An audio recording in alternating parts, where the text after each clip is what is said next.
হঠাৎ করে বদলে গেল সময়, থেমে গেল পরিচিত হইচই, শোরগোল, বন্ধ হয়ে গেল স্কুল, অনেক শিক্ষার্থী চলে যায় বাড়ি। শিক্ষাগতটা আসলে প্যাশন থেকে শুরু করা। আমরা টিচার যারা আছি আমাদের মেইন কাজ হচ্ছে প্রবলেম সলভ করা। লকডাউন শুরু হলো, স্টুডেন্টদের পড়াশোনা কিভাবে কন্টিনিউ রাখতে হবে এইটা নিয়ে ব্যস্ত হয়ে উঠলাম। ব্যাপারটা প্রথমে 2-1 সপ্তাহ মনে হলো, পরে বুঝতে পারি বেশ কিছুদিন এই সমস্যা পোহাতে হবে। আমরা কিছু টিচাররা মিলে অনলাইন ক্লাসের প্ল্যান করলাম, আর সাথে সাথে আমি আমার স্টুডেন্টদেরকে জানিয়ে দিলাম, হ্যালো সামির, কালকে থেকে অনলাইন ক্লাস শুরু, কিন্তু সবাইকে জানিয়ে দিও। স্টুডেন্টদের সাথে কথা বলে জানতে পারলাম কেউ গেছে খাগড়াছড়ি, কেউ আবার পটুয়াখালী। ওদেরকে আমি আমার অনলাইন ক্লাসের টিউটোরিয়ালসগুলো মেল করে দিই, ওরাও বেশ পজিটিভলি নেয়, আবার জলদি শিখেও ফেলে।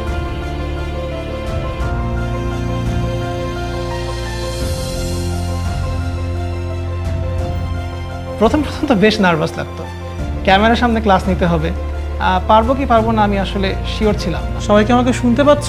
জি স্যার। পুরো ব্যাপারটাই আমাদের জন্য নতুন ছিল। স্টুডেন্টদেরকে নর্মালি শিখায়, এবার নিজেরও বেশ কিছু জিনিস শিখতে হয়েছে, কিন্তু স্টুডেন্টরা অনেক হেল্পফুল ছিল, আর মানুষ চাইলে তো সবই সম্ভব। শুরুতে অনলাইন অ্যাটেন্ডেন্স খুবই কম ছিল, যত দিন পার হলো আস্তে আস্তে অ্যাটেন্ডেন্স বাড়া শুরু করলো। এইটা দেখে আমি খুবই ইন্সপায়ার্ড হই। কী পড়াবো না পড়াবো এই জিনিসটা আমি ঠিক করি, পুরো প্রসেসটাকে আমি ঢেলে সাজাই, এবং আস্তে আস্তে পুরো জিনিসটা আমার হাতে চলে আসে। স্টুডেন্টরা অনলাইনে হোমওয়ার্ক সাবমিট করতেন, আর আমি সেগুলো দ্রুত চেক করে ওদেরকে ফিডব্যাক দিতাম। এই আদান প্রদান করতে করতে হঠাৎ আমরা বুঝতে পারলাম যে হয়তো আমরা সেই পুরাতন ক্লাসরুমে ফেরত গিয়েছি। আসলে নতুন কিছু শুরু করতে গেলে সবারই বাধার সম্মুখীন হতে হবে, কিন্তু আমার কিছু স্টুডেন্ট এবং প্যারেন্টস ছিলেন যারা আমাকে উৎসাহ দিয়েছেন।